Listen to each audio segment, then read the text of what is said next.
Can you hear me in the back? You guys up there, you okay? Alright, sweet. Before we kick this off, I think that in light of tomorrow being Mother's Day, that it would be appropriate if we all took a second to thank all the mothers that are here today. I know for a fact that my mother's biggest dream for all her children was for all of us to graduate college. So before I kick this off, let's all give our moms a round of applause.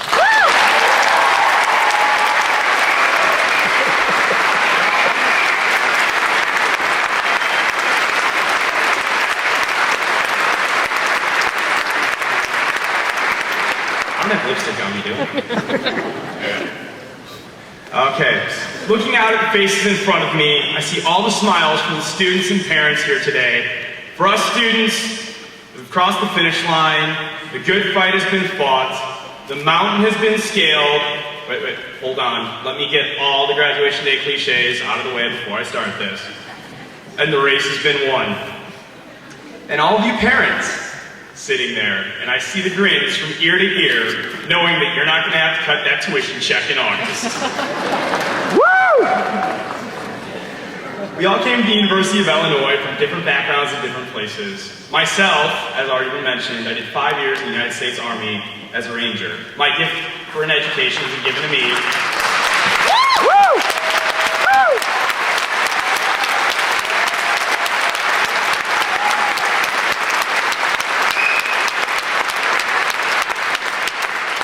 You all gave me the gift of my education through the Illinois Veterans Grant and the Federal GI Bill.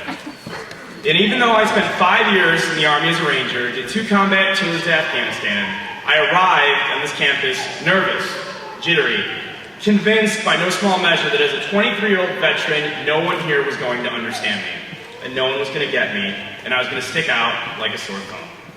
Dragging my feet, though I have to admit, quite dressed to impress, I arrived at Dr. Gotthiel's 8 a.m. microeconomics class in Hollander Hall. We're getting there. Sitting down, I looked around and saw written on the face of my classmates the same apprehension and nervousness that I was feeling, and I couldn't help but chuckle to myself.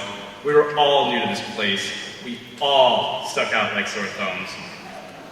And through that first lecture, the good doctor his tongue one too many times, and probably used that hat reference more than he probably should have, and we all started to relax a little bit.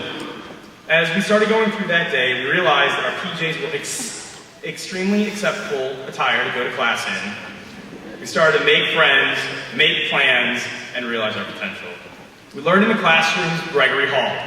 Tried not to breathe in too many lead paint chips in Lincoln Hall. And we learned from the books and articles that scholars past and present wrote to help guide us through everything from Greek and Roman mythology, the inner workings of the human mind, the problems that are currently plaguing our nation today. We learned some insider information, like the Union is a phenomenal place to take a nap.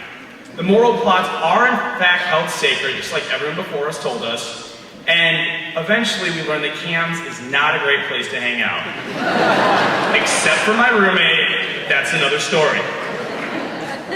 But just as importantly, we learned from each other. We learned that there's no such thing as an average or a normal student here today. We all bring something unique and valuable to this graduating class today.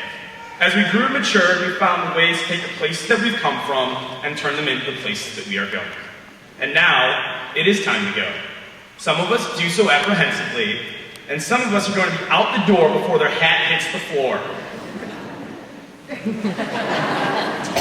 But we all have taken the knowledge and skill set that we've learned from this campus onto the bigger stage. That so-called real world we kept hearing about every now and then during finals week, ready or not, ladies and gentlemen, here it comes. Conventional wisdom says that this is the part of our lives where we head out as individuals and try our own way. I disagree. I disagree because I look out at the faces of this graduating class and I don't see strangers. I see my friends. Take a moment. Seriously, stop and look around at the people in this room and the people you're graduating with. You know so many things about each other. We're all part of each other's success. This isn't something that is ever going to go away. Just like we've been given the gift of knowledge in the classroom, we have given ourselves the gift of community and the bond of friendship that merely leaving a physical place will not be able to break. Now and forever, we are all a line-up. And as I learned in my speech comm classes, this is the point of the speech where I'm supposed to give that call to action, where I'm supposed to triumphantly proclaim that we can can make a difference, and that we can take our hard-won knowledge and sense of community, and we can change the world. And the truth of the matter is we can, but it only happens if we really believe it. It only matters if we work as diligently in this so-called real world we're about ready to enter as we have here. As my friends, as a graduating class, as Illini, we can do it. That is the challenge. That is the go ahead and insert your own graduation day cliche here that is now before us. So I say to all of you, my friends, my fellow alumni, wait, take a moment and think about it. How cool does that sound after being here for 4 or 5 years? Seriously, huh? I say to all of you, good luck, and don't ever forget what we can accomplish together when we put our minds to it. Thank you.